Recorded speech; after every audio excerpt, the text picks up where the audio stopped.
It's time for my seriously out of control spooky TBR.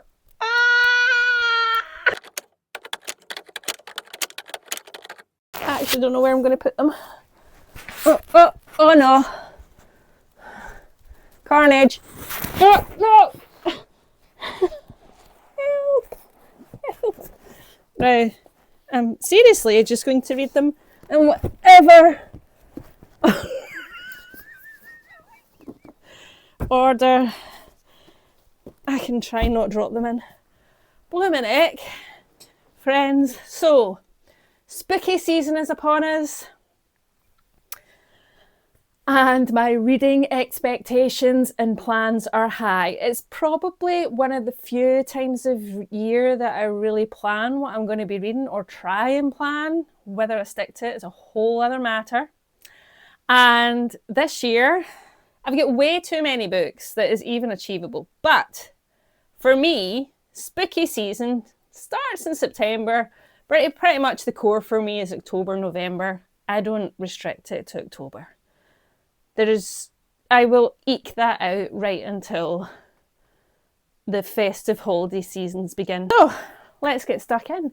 In no particular order whatsoever, I want to read Strange Pictures by Uketsu, because I've also bought Strange Houses. Have I read either of them yet? Of course not. Now, this is one I've been told I will absolutely adore. It has strange pictures in it. That's all I know. So this is about a series of drawings made by a young woman before her death. Here for it. A child's disturbing picture of his home, a desperate sketch made by a murder victim right in their final moments, and each of these drawings hold a chilly warning. Apparently a secret hidden in plain sight. I say that whilst also knowing that I am not very good at figuring out mysteries or clues on my own. I just kind of go with the flow of the story. But it says, this is Uketsu's eerie mysteries have captivated millions of readers. Can you find the clues in these strange pictures and uncover the sinister truth that connects them all? Probably not, but I'm going to give it a go. I mean, it's Japanese translation. It's a murder mystery. I am 100% here for this. If you've read this or any of the books I'm about to talk about in this video, let me know in the comments. Next, now, the lovely, amazing people at Titan Publishing sent me about 5 or 6 Ronald Malfi books after I raved about Senseless, which I read early in the year and will definitely be in my top reads of 2025. So I now have a whole bunch of Ronald Malfi books that I need to and want to read. I picked this one up from my shelf for no other reason than it has the word horror in it and small town. That sounds like a combo I am here for. But I actually have no idea what it's about. Now, I nearly picked up Ghostwritten, but Ghostwritten is 4 horror novellas, and I really wanted to get stuck into another one of these full-length novels. And it starts by saying, maybe this is a ghost story. And it says, Andrew left his past behind, rising up the ranks in a New York law firm. And with a heavily pregnant wife, he's settling into a new life far from Kingsport, the town in which he grew up. But when he receives a late night phone call from an old friend, he has no choice but to return home. So at first I'm like, oh, so there's obviously dark past life secrets. And the weird thing is, right, is that try and tell you a bit about these books, I'm also trying to forget immediately, which is possible, but only because I love going into my books relatively unknowingly and not knowing too much about it. So I don't want, like movie trailers, which nowadays seem like executive summaries of the movie, right? I don't want that for my books, so I try and not go in knowing too much. But apparently coming home and seeing his late father's house, which has seen better days, means lying to his wife. It also means reigniting the friendships of his past in this small town. And together, these 5 friends will have to confront the memories of their past and the horror of a night years ago that changed everything for them. So I don't want to know anymore. If you've read this, let me know. Also, as I go through these, please do tell me if there's ones that I should start first. This is one of them because I'm actually going to see this author the day after I put this video up. So I'm going to see CJ Cooke with Bridget Collins on the 2nd of October in Glasgow at Waterstones, and I'm very excited. Now this book, this will be my first CJ Cooke, and I utterly blame Carly, the Pastel Bookshelf. She's awesome, also has amazing book recs, for making this recommendation. She absolutely raves about CJ Cooke, and so when I picked this one up, I had no idea that it was set in Scotland. It's actually set in 2 places in Scotland, and it's set in 2 timelines. So we've kind of got modern day Glasgow. Clem is sitting at her daughter's bedside in hospital. Her daughter Erin was found like in a bay or a beach somewhere up in Orkney where she was on holiday. She's in a coma now, and when she wakes up, she has no recollection that her name is Erin, but appears to believe herself to be someone called Nix, who must get rid of a book. Then we jump back to the Orkney Islands, which are the north of Scottish, they're Scottish islands in the north, where in 1594, Alison is awaiting trial for witchcraft, and her punishment is to be burned alive. And somehow there's a connection between these 2 places and timelines and people. But I don't know what it is, but also can we adore this cover? I've actually ordered my own one, but so I can get it signed by the author, because this is actually just out in paperback, I think, but you might not be able to say properly because of the library cover.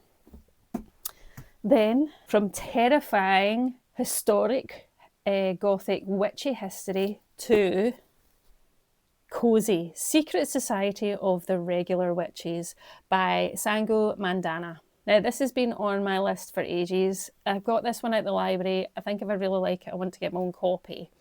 And it says, she found magic in the most unlikely of places. The main character in this book has an awesome name. Her name is Mika Moon. I mean, how amazing is that? Honestly.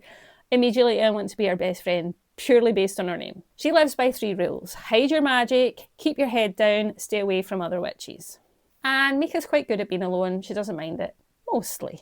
But when she is approached to teach 3 young witches in a mysterious place called Nowhere House, I think it's called, she absolutely jumps at the chance because she just wants something different in life. And thus a journey begins in a new place with new people, and Mika starts to find a sense of belonging and protectionism towards her found family. Now, that's all I know. I don't want to know anymore. There may be a slight romance in this by some sort of handsome librarian, unconfirmed, but can we just adore how cosy this looks? And I'm absolutely here for it. Then, guys, why am I doing this to myself? Look at the chunk. Look at the size of this. It's actually one that I've had. I bought it last year, right? And it's Imaginary Friend by Stephen Chbosky, who is the author of one of my favourite books, The Perks of Being a Wallflower. It is an absolute epic chunk, right? And me, my friend Bethany, and my friend Rachel are going to buddy read this throughout the month of October and read pages every single day to try and... why am I so intimidated by big books? I know there's some people that absolutely adore opening and starting a massive new book, but this absolutely terrifies me.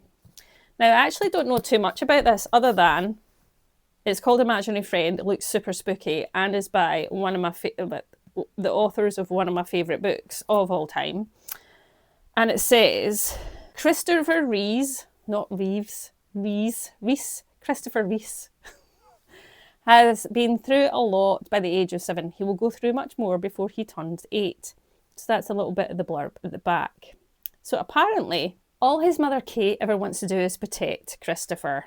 And she will have to do this more than she has ever imagined. And I think they've just moved to a new home somewhere in like Pennsylvania. It's a sleepy, quiet town, which is apparently perfect for what is about to happen, which I don't know what it is. It will affect everyone, from Christopher to his mum, to the town sheriff, to all the residents in the elderly home, to the school, to pretty much everyone in this small town. And I have no idea what that thing is. And it looks like I'm going to have to read a lot to find out. I am both very excited and intimidated. And of course, I had to get this one out of the library because I want to read it before I watch it in the cinema or like streaming, probably, but it'll be streaming by the time I actually read this book. It's The Long Walk by Stephen King. He originally wrote this under the pseudonym Richard Bachman. And I think this came out originally in 1979. So it's set in a dystopian near future America, possibly today. And America's fallen in hard times. And this young, I can't remember what's the guy's name? 16-year-old Ray is about to compete in this annual match called The Long Walk. And this is where 100 boys must keep the steady pace of 4 miles per hour, day and night, without ever stopping. And apparently the winner gets the prize, which is anything you want for the rest of your life. I mean, that sounds appealing, but I'm not sure I would go through what you have to go through to win this. But the rules are pretty tough. There is no finish line. Basically, the winner is the last man standing, literally. And they have to walk day and night, no stopping. They can't drop below, like if they drop below 4 miles an hour, I think they're pretty much shot dead. I'm not really sure, but basically they come to their demise. They're not allowed any aid outside of the walk. And so, yeah, it sounds pretty torturous to me, but absolutely here for the story. And it's only 335 pages, so it's quite a short one. And I'm happy to say, unlike a lot of Stephen King's older printed books, it isn't teeny tiny text, which is an always bonus for me when I'm not reading on my Kindle. Thank God for the Kindle or any e-reader where you can increase the font size. Then the next one is Let the Right One In by John, I'm going to, bear with, Ajvide Lindqvist. I feel like I've probably absolutely bastardized that name. Oh, I'm so sorry. John. Swedish. And I have seen the Swedish movie. I don't know if there was an American one. Can't remember. But I've only ever seen the Swedish one. Loved it. And I've never read the book. So I really wanted to read it. And this is a book that's a bit vampire-y. And it's about a young boy. I think he's only 12, called Oscar. And he's kind of bored with life. He absolutely misses his absentee father and lives in a pretty dreary housing estate. One evening he meets Ellie and a little romance between them blossoms in the most 12-year-old cutesy way. But then he learns of Ellie's dark secret. She is, of course, a 200-year-old vampire who's frozen in childhood and condemned to a life of feeding off blood. That's all I know. Other than the movie is utterly outstanding, and I'm assuming, since this is the source material, it will be too. And in most instances, I am proven right. But there was this one time that I read Jaws, and that book, in comparison to the film, in my personal opinion, was terrible. But we'll not go there, we'll not go there. Then we have a tiny, in comparison to my big chunk, I've got to get myself some tiny ones in there. It is Come Closer by Sarah Gran. Now, I got this from the horror section in Waterstones ages ago because I'd seen it do the rounds and I knew it was horror. I knew it was getting kudos, so I had a feeling I wanted it on my shelves and to read, obviously. But of course, I haven't read it yet. And I am just going to read the little bit at the back because I have no idea what it's about. I probably did for the fleeting moment I read the back of it and then bought it. But it says, there was no reason to assume anything out of the ordinary was going on. Strange noises in the apartment, impulsive behaviour, intense dreams. It wasn't like everything went wrong at all at once. Shoplifting, fighting, blackouts. There must be a reasonable explanation for all of this. And then it is Blood by Paul Tremblay. It will scare the pants off you. It's a perfect horror novel. So that is a must read, of course. Has anyone got a distinct feeling that I'm like about halfway through all the books I want to read for spooky season, and I think I'm going to have to take the entire month of October off. Not possible, don't have enough holidays to get through all this. Anyway, from horror to thriller, it's The Last Word by Taylor Adams. Now this one sounds right up my street, and I think it was gifted to me. Yes, by the lovely Cheryl, Glasgow Book Addict. We're friends in real life and on Instagram, and it says, Emma enjoys the isolation and quiet of house sitting. The only company she needs is her dog and books. I can immediately relate. But the thing is, she reads the book and then she leaves a 1-star review, which everyone is entitled to do. And this was for, in her opinion, a poorly written, gruesome horror novel. But this action triggers events that turn into some gruesome nightmare of its own. Not only does she end up getting harassed by the author, by the way, I know that stuff can happen. I've seen it from other booktubers or online reviewers. Anyway, you know, as far as I know, this is fiction. And then weird things start to happen in her house, like scratches at night, a figure crawling around in the shadows. And it soon becomes clear to Emma that these are somehow all connected. And thus, a fight between author and reader begins. And who will survive? Like, I feel like I could be reading my own life or my anxieties about my own life if I was to get super scathing about authors online. Which that's not to say I will always be honest with my reviews, but I don't make it personal. In the same instance, so don't come for me if I write 1-star reviews. It's just my opinion. But how terrifying does that sound?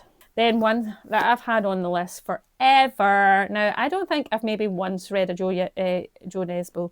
And it was a winter thriller, I think. And this one is The Night House, which has been out for a wee while. I think it first came out in September 2023. Still not read it. So, in the wake of his parents' tragic death, 14-year-old Richard is sent to live with his uncle and aunt. I don't know why I do that with my face. I just get a feeling when these kind of stories begin like that, because I have this feeling that maybe the aunt and uncle are not going to be nice. Now, unfortunately, Richard is seen as a bit of an outcast, and in school and in the kind of neighbourhood, nobody really talks to him and think he's a bit odd. And so when a local boy, I think called Tom, goes missing, he, for some reason, immediately becomes a suspect because, you know, weird people aren't liked. And the thing is, right, he starts to tell people that Tom isn't wholly missing, but there's a phone booth at the end of, I don't know, at the end of the woods, of course, and Tom got sucked into the telephone receiver like something out of a horror movie. So you can maybe guess why people are like, mate, that sounds a bit unlikely. But there is one person called Karen, who I think's in his year at school, and she's a fellow outsider and believes him.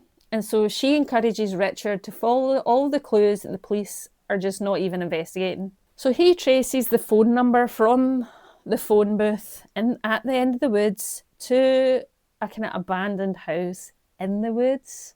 And when he approaches it, he sees like a weird face in the window.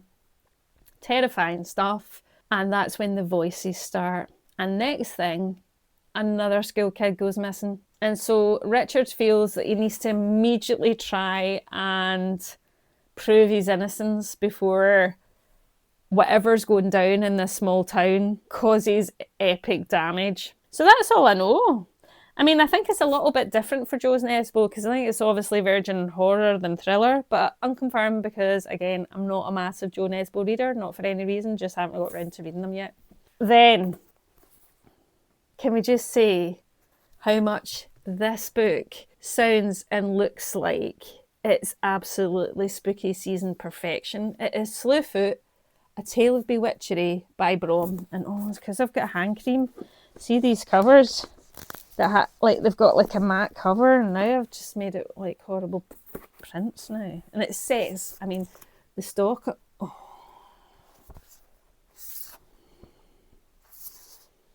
I mean, the stock in this paper, and it just uber floppy, so can we love it? It says, set in colonial New England, Slewfoot is a tale of magic and mystery, of the triumph and terror from acclaimed author and artist Brom. I think their first name's Gerald, but I could be wrong. An ancient spirit awakens in a dark wood. The wild folk call him father, slayer, protector. The colonists call him Slewfoot, demon, devil. To Abatha, a recently widowed outcast, alone and vulnerable in her pious village, he is the only one she can turn to for help. Together they ignite a battle between pagan and Puritan. Loving the sound of that. One that threatens to destroy the entire village, leaving nothing but ashes and bloodshed in its wake. I am here for everything this gothic, witchy, demon-esque, pagan, did I say gothic? Historic-y fiction. Then, from gothic historical horror, from gothic historic horror to classic slasher YA, it's The Blonde Dies First. I got this last year, purely because of the cover. It's by Joelle Wellington, and it says, being murdered was not on the summer bucket list. So Devon is determined to give her twin sister, Drew, the best summer before she goes off to college, no matter what the cost. So when they're at a cool party and a Ouija board gets pulled out, the twins are so up for it because what could possibly go wrong? Let's tell you. A demon has been released from the board and is hell-bent on hunting down Devon and Drew and their friends. Now the group find themselves living out a slasher movie plot, and everyone knows the blonde dies first. I mean, this just sounds like epic, joyful fun. And I'm here for it. Honestly, I just wish I could just have my bills paid for, have everyone do all the chores so I could just sit and read all these. This is another one that firstly, it's been on my radar for a while. It's quite a small one. Both Carly from the Pastel Bookshelf and Michaela from What Michaela Reads have raved about this book. And so I must read it. It is Bloom by Delilah S Dawson. Now, this is blurred by the likes of Rachel Harrison, Chuck Wendig, and Eric LaRocca. People I'm mega big fans of. Oh, and Josh Mallerman. Okay, so I don't even need to read what it's about, other than I know for a fact that two of my BookTube Instagram besties on here adore it as well. So this is a story of where Rosemary meets a girl called Ash at farmer's market, and Ash sells like lovely things at her stall, delicately made soap, cupcakes, candles, glossy green plants. You can imagine the type of stall. But Rosemary has never felt like this about another woman. She simultaneously wants to be her and to be with her in equal measure. But when her obsession with Ash escalates, it becomes apparent that she may not be the one doing the devouring. Make of that as you wish. I think this is pretty much described as passion taking an unsavoury turn. And it's sapphic, so I'm absolutely here for it. And only 3 more to go, and yes, I am very aware that this is a very overly optimistic TBR. First up is one that's been on my shelf for forever. It's called Bad Witch Burning by Jessica Lewis. It's also floppy, and I think it's YA. Oh, look at the tragedy of the back of this book. It's got like that on the back. I've clearly bought it second hand. So to read the blurb at the back, it said, "Is a chance at a better future worth burning your whole world down?" Don't know.